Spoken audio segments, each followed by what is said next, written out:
Halo, assalamualaikum warahmatullahi wabarakatuh.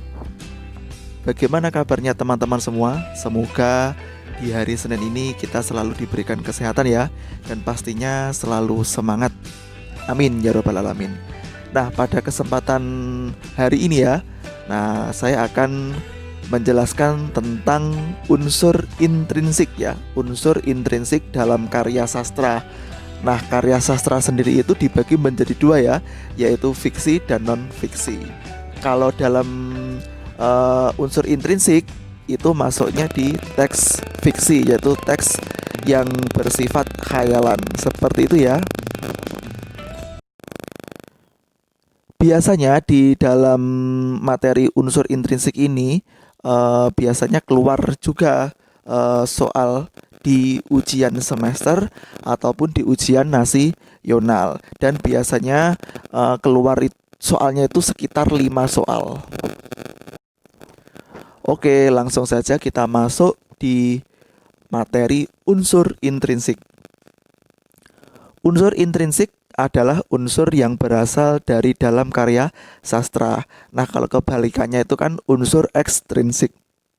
Kalau unsur ekstrinsik itu adanya di luar karya sastra, gitu ya.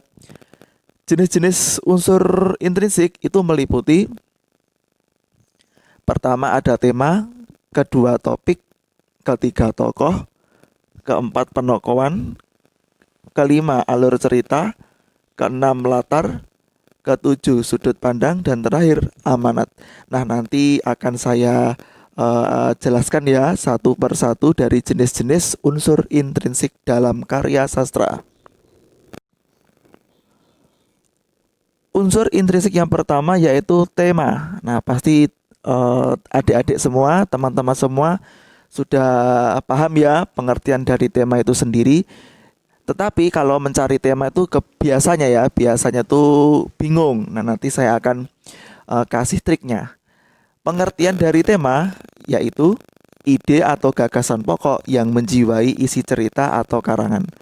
Nah, cara menemukan tema atau triknya ya, itu kalian harus mencari problematika dulu. Problematika itu apa toh? Problematika itu permasalahan. Nah, jadi caranya dibaca seluruh bacaannya, baru kita cari permasalahan atau problematika. Jika sudah menemukan permasalahannya, lalu dibuat tema. Tema dalam kasus soal SD maupun SMP itu biasanya cuma satu kata. Misalkan lingkungan, keagamaan, terus kemasyarakatan, pendidikan, ekonomi, dan sebagainya. Tapi beda lagi kalau kasus soal di SMA. Kalau tema itu bisa menjadi satu kalimat. Namanya kan ide ya, ide atau gagasan pokok. Jadi cara menemukan tema yaitu dicari permasalahannya. Unsur intrinsik yang kedua yaitu topik. Nah, topik itu sendiri adalah judul cerita atau karangan. Cara membuat judul itu sama juga mencari tema, yaitu dicari problematika atau permasalahannya. Jika sudah menemukan permasalahannya, lalu dibuat judul. Tapi bisa juga teman-teman mencari kalimat utama, ya. Kalimat utamanya dicari per paragraf, dihubungkan lalu diringkas, jadilah topik atau judul. Tapi lebih enaknya yaitu dibaca semuanya terus dicari problematikanya. Seperti itu. Mudah bukan? Oke, lanjut. Unsur intrinsik yang nomor 3 yaitu tokoh. Nah, biasanya teman-teman itu antara tokoh dan penokohan itu bingung ya. Saya terangkan dulu. Tokoh itu pengertiannya pemeran atau pelaku dalam cerita. Nah, di dalam unsur intrinsik tokoh itu dibedakan menjadi 3 jenis. Tetapi siswa-siswi itu biasanya ya, kalau mencari tokoh itu jenis-jenisnya malah protagonis, antagonis, tritagonis. Nah, itu keliru, kurang tepat. Nah, kalau protagonis, antagonis, tritagonis itu masuknya di unsur intrinsik penokohan. Jadi tokoh itu jenisnya ada 3, yaitu tokoh utama, tokoh pendamping, dan tokoh figuran. Tokoh utama adalah tokoh yang sering muncul dalam cerita. Tokoh pendamping adalah tokoh yang jarang muncul. Tokoh figuran adalah tokoh yang satu kali muncul. Ini maaf ya, saya salah mengetik nih. Nah, tokoh figuran itu cuma satu kali muncul doang. Unsur intrinsik selanjutnya yaitu penokohan.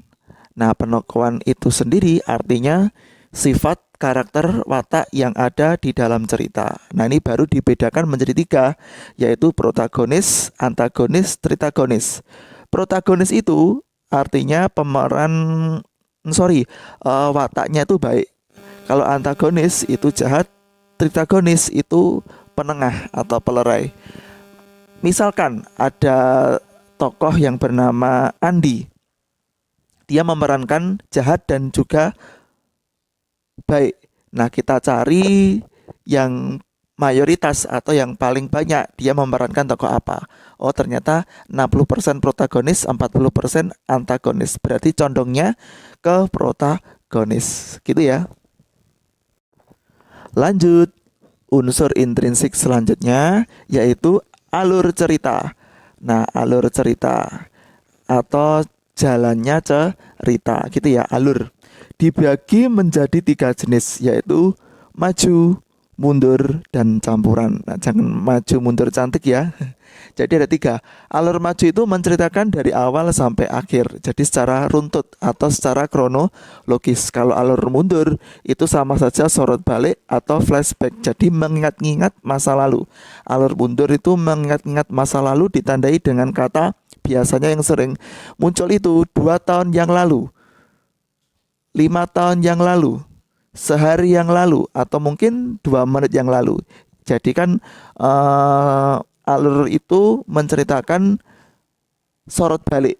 Nah, flashback, alur mundur gitu ya, mengingat-ingat masa lalu, walaupun masa lalunya itu 2 menit yang lalu misalkan ya. Selanjutnya alur campuran. Nah, alur campuran itu gabungan dari alur maju dan alur mundur. Unsur intrinsik selanjutnya yaitu latar. Nah, ini latarnya juga sering keluar ya di dalam soal. Latar itu pengertiannya keterangan mengenai ruang, waktu, serta suasana terjadinya peristiwa-peristiwa di dalam suatu karya sastra.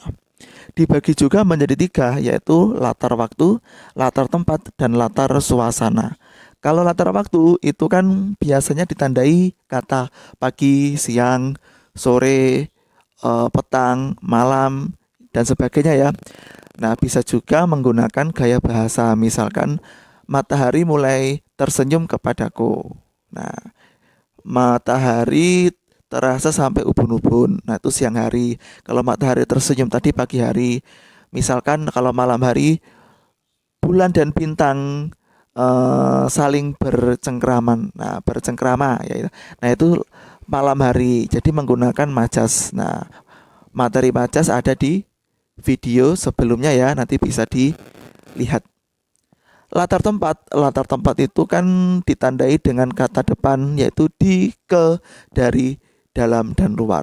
Kalau latar suasana itu berhubungan dengan perasaan atau feeling. Jadi misalkan kita diberi bacaan yang lucu, kan kita harus paling tidak kita kan tertawa gitu ya. Kalau sedih, menangis sampai terbawa, jadi sampai menusuk ke hati istilahnya. Jadi berhubungan dengan feeling atau perasaan. Lanjut ke sudut pandang. Nah, sudut pandang itu biasanya disebut point of view ya. Nah, point of view. Point of view atau sudut pandang memiliki pengertian sebagai cara penulis menempatkan dirinya di dalam cerita.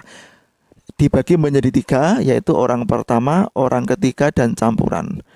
Orang pertama itu biasanya ditandai kata ganti aku, saya. Nah, itu kalau formal. Kalau gue, hamba, terus ada inyong, itu kan bahasa ngapak ya. Kulo, bahasa Jawa Tengah, aneh, dan sebagainya. Nah, itu juga sudut pandang orang pertama. Kalau orang kedua nggak ada mas. Nah, adanya orang ketiga. Ya, kalau orang kedua itu ada juga, tapi jarang sih ya. Makanya ini saya tampilkan orang ketiga. Kalau orang kedua itu kata gantinya kamu, kau gitu ya. Kalau di sini orang ketiga itu biasanya ditandai dengan kata ganti dia, ia, mereka, dan nama tokoh. Nama tokoh itu bisa nama orang atau nama hewan ya. Kalau dalam cerita fabel kan pastinya nama hewan. Yang terakhir sudut pandang campuran, yaitu gabungan dari sudut pandang orang pertama dan orang ketiga. Jadi ada kata aku, saya, dia, ia, jadi campuran. Oke, masuk ke unsur intrisi yang terakhir, yaitu amanat. Nah, amanat itu pesan yang ingin disampaikan oleh pengarang atau penulis. Nah, caranya yaitu kita baca seluruh wacana atau bacaannya, baru kita simpulkan. Nah, amanat yang paling tepat sesuai dengan bacaan itu apa? Nah, sudah ketemu jawabannya. Jadi, cara cepat, istilahnya bukan cara cepat sih, cara istilahnya kalau mengerjakan bahasa Indonesia atau soal yang mempunyai bacaan panjang itu dibaca soalnya dulu. Paling enak dibaca soalnya baru bacaannya. Oke, sampai itu dulu ya. Nah, nanti kita bahas materi bahasa Indonesia yang lain. Terima kasih dan wassalamualaikum warahmatullahi wabarakatuh. Selamat beraktivitas di hari Senin.